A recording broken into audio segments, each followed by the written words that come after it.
Let's go!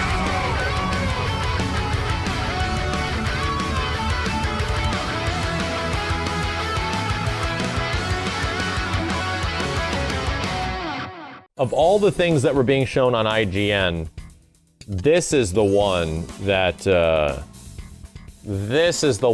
definitely was piquing my interest the most. So let's just take a look. Look at this trailer. Look at it. Look at this trailer.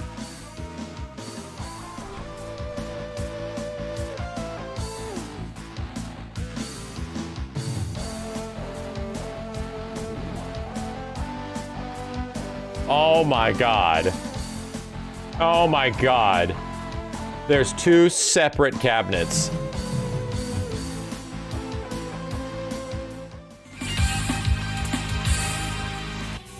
Arcade1Up.com. All right, yes sir.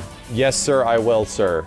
Oh my god. So there isn't only a Marvel vs. Capcom 1 cab, there is also the X-Men vs. Street Fighter arcade cabinet. But just check, look at this shit. Look at it, look! God, dude. They chose the perfect side art. They chose the perfect shit. Okay, let's go back because in the trailer, there was more. So, the Marvel vs. Capcom cab is different. Check this out. Look, see with eyes unclouded by hate. X-Men vs. Street Fighter is Coda, X-Men vs. Street Fighter, and Marvel 1 and Mutant Apocalypse. The MVC machine is Marvel Superheroes, X-Men vs. Street Fighter, War of the Gems, MVC 1, and Marvel Superheroes vs. Street Fighter. This is the cabinet to have. This one right here. Look, one side is all the Marvel characters and the Capcom side is grayed out because they're not seen as much. And the other side is all the Capcom characters with the Marvel characters grayed out. Holy shit, that's so good. How much is it? I don't know. They're 400 a piece, okay. I think they launch at like 350 to 400, but I think they go on sale pretty fast, right? If you just wait a little bit and you want to get them on sale. I know the Street Fighter cabinet, the SF2 cabinet has been on sale at times at Walmart for like $99.99, and people buy them and they mod them and they do all this crazy stuff to them, right? Yeah, I think same thing with the Mortal Kombat one. Like they've been known to go on sale every once in a while. But these aren't full-size arcade cabinets, chat. You need to, if you want, look up Arcade1Up with my name on YouTube. I made a YouTube video because they gave me one last year. The whole thing with the Marvel Superheroes machine is that Marvel Superheroes / Children of the Atom machine was a limited edition, and they sold out. They're not that tall, right? I'm gonna tell you right now. Right here. This is how tall it is, even with the rising. Right? It goes right up to my kid. I'm 6'4" though, so I'm super tall. Right? If you're 6 feet, it actually might be normal arcade cabinet, like getting-ish size, but I'm super tall. So that's the size comparison to me. They're actually meant to be played on like a bench, like, or a stool. You just play it on a stool. That's like the gimmick. But it's not the point, okay? The point is that look what we're looking at. Look at it. Right now, they actually, every game is on here but Marvel 2. You realize that, right? Do you realize, with your hate-fueled Marvel vs. Capcom Infinite eyes, that every Marvel vs. Capcom game is on these machines at this point? Marvel 2 is specifically not here. It's also kind of crazy, right? Can we acknowledge what's going on? I made a video a while ago talking about how one of the craziest things was that at E3 last year, Marvel and Capcom were able to work out their differences and make an arcade machine with Arcade1Up, you know? That happened, and I was like, whoa, this is what? Marvel and Capcom don't absolutely hate each other? And I did watch an interview earlier today with the owner of Arcade1Up with IGN, and they were saying how this was a collaborative effort with Marvel and Capcom. How working together to get all these games on here, including like War of the Gems and, you know, these other classic Capcom / Marvel games was an involved process. Seemingly, and this doesn't really take things forward, right? We're not really moving our situation forward, but it definitely furthers the narrative that Marvel and Capcom seemingly don't hate each other, right? They don't hate each other at this point. They're actually working together to re-release their games again. This is much different than our pre-MVCI era where it seemed like they absolutely hated each other, where the licenses were completely gone. This means that the licensing issues in a Disney / Marvel / Fox era, the issues that Marvel vs. Capcom was never gonna happen again because of licensing problems seems to have been alleviated. The issues that sort of plagued MVCI about which characters they had to pick for their shit, right? That seems to be kind of gone because now they're working together and like, hey, well, what do people like the most about Marvel vs. Capcom stuff? These things.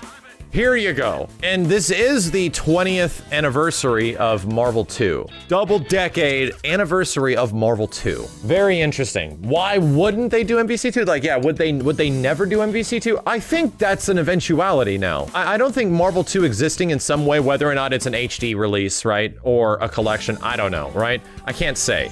But 1 year later, from the initial realization that, oh, looks like Marvel and Capcom don't hate each other, 1 year later, this exists? A machine that has MVC1, X-Men versus Street, like, right? Maybe they wanted to stray away from the X-Men? What? Like, now they're completely... Now it's like we're in a different boat. And in fact, this entire advertisement is just embellishing the fact that it's the X-Men. Right? Absolutely embellishing everything about this machine being a collection, a cabinet collection of all this stuff. This is very interesting, right? The owner did say that they actually have another surprise regarding the Marvel vs. Capcom and X-Men vs. Street Fighter cabinets, but they're not talking about yet. They said they had like a really big surprise for these machines. And my guess, and I did hear a rumor about this a while ago because of NBA Jam. I think NBA Jam is supposed to have net play. Maybe these machines are actually going to have online. That'd be crazy if these machines had online. Wi-Fi net play though? True, that or they can just have like an Ethernet port somewhere on the back. That would be a pretty big announcement if they had online. It'd be an even bigger announcement if it actually had good online, right? Let's be completely honest here. It's not just about having online at this point, it's about having high quality online. And if it does have high quality online, shockingly, that would be absolutely batshit crazy. Insanity. I don't even know if there's a release date for these yet. I think the last thing they say is, coming soon. Yeah, for more information. This is just the announcement. But I don't know. I mean, I think there's a lot to unpack here. The biggest announcements of anything Marvel vs. Capcom or Marvel and Capcom working together have been from Arcade1Up. And I do know that Arcade1Up is currently employed with like ex-Capcom employees, I'm pretty sure. So, you know what I'm being reminded of? I'm being reminded of 2008 to 2009. So this was 11 years ago. I remember there being a rumor of another Marvel vs. Capcom game at some point. But what was announced was Marvel vs. Capcom 2. So they remade Marvel 2. It was made by Backbone Studios, and that was released in 2009. But announcement of another actual Marvel game came a little bit later, about a year later, and that was the actual announcement of Marvel 3. It almost seems like Marvel 2 and the rumors that were associated were there to prime the fire, right? They were essentially the kindling on the fire that was going to be the eventual release of a new Marvel vs. Capcom game. There's some very similar shit, right? That, like I said, like I always say, the chances of another Marvel vs. Capcom, a new one happening, is 1 in 14,605,000. I'm still standing by that. The chances are extremely low. But considering it's the 20th anniversary of Marvel 2, considering that a lot of what's happening now a decade later is following a very similar path. I've been here before, right?